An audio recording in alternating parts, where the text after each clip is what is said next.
welcome back. We are talking about sex today and how to have a better sex life when you're in a long-term relationship, of course. Now, Dagmar, you had some advice for our couples. You hear some things that you'd like to address. In the 25 years I treat couples like you and couples like you out there all the time. Yeah, we put Bob and Adrian up here because we ran out of room on the stage. And the sex therapy we work with really changes all of these things because we take out intercourse, we change the power struggle, and there is a format of learning how to initiate, how to be a taker, and how to be a giver. And it changes the struggle that you have been in. And that's what is important for you.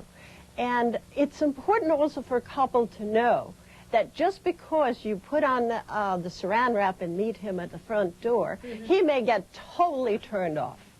He may not like that.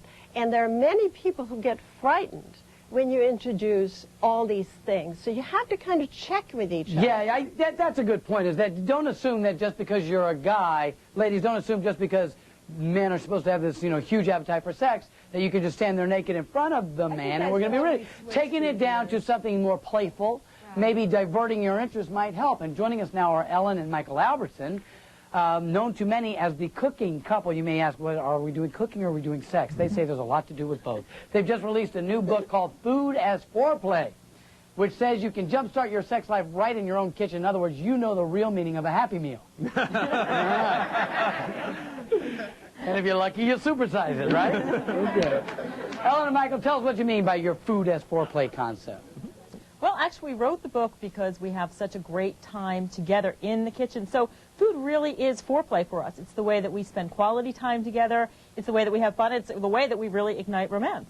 I think it's really important that, we're having a lot of talk about, very medical and specific type stuff, which is all very important. But let's remember that sex and making love is fun. It's supposed to be fun. You're supposed to enjoy it. It's supposed to be something that everyone can indulge in and have a good time about. So what we try to do is not to spend a whole lot of time philosophizing about it and coming up with therapies. What we tried to do is come up with a book with quick, fun, easy recipes and romantic advice to enjoy. I do believe there are times when it's not necessarily about fun and you're getting into that serious, passionate lovemaking. It's like looking in your eyes and going, yeah, baby, all that. But sometimes if you're having a problem, if you're stalled in your relationship, to divert your attention. So what would be a recipe that might be fun in the kitchen that turns into fun on a kitchen table? Well, the main thing is mood and attitude. The first couple mentioned macaroni and cheese, and we have a great recipe for macaroni and cheesecake. And if you have a nice bottle of wine and candlelight, and maybe you want to have it in bed or wear something sexy, it can be really fun. So the food isn't as important as the mood, and the key thing is, again, to have fun and to get out of the kitchen and into the bedroom. So you don't want to spend all day in the kitchen making complicated recipes.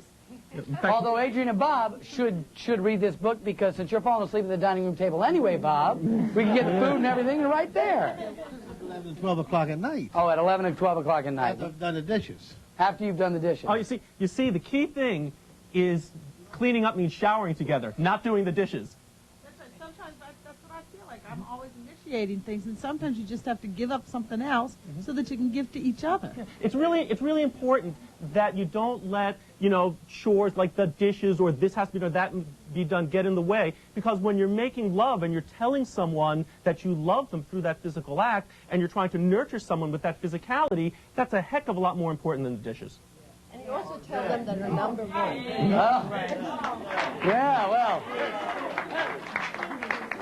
You've got some people that believe you. Yes, Ellen. About cooking, too, is that cooking is very sensuous. And cooking is a lot like making love, because when you're cooking, just like when you're making love, you're using all of your senses. You're using your sense of sight, your sense of touch, your sense of taste, your sense of smell. So if you're in the kitchen together, it's a great way to turn your senses on for romance. And that could then turn into that physical part. Right, that absolutely. If you jump straight to the physical part and you're not in the mood, you're not in the mood. Yes.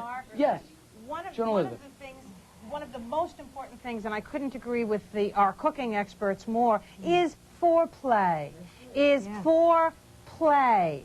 Anything that starts out with an idea that we're going to have fun together, we're going to do some wonderfully intimate things, or maybe not even intimate things. Maybe we're going to, lick sour cream off each other's index finger.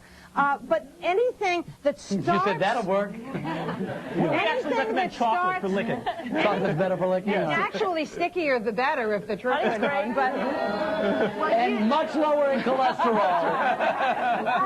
but anything anything that starts the mind, the mind is the basic erogenous zone. Anything that starts the mind thinking sexy thoughts is where the body will follow, and exactly. then I can deduce that if you start on the physical and your mind isn't there, you can rub and rub all you want, and you may not get the response you want. Right. Exactly. Nancy, I think that's what I was talking about when I was talking to you two. I've got to take a break. I've got more knowledge and information than I have time for, but we will make time. We will squeeze it together into a lovely foreplay dish for you to enjoy after this.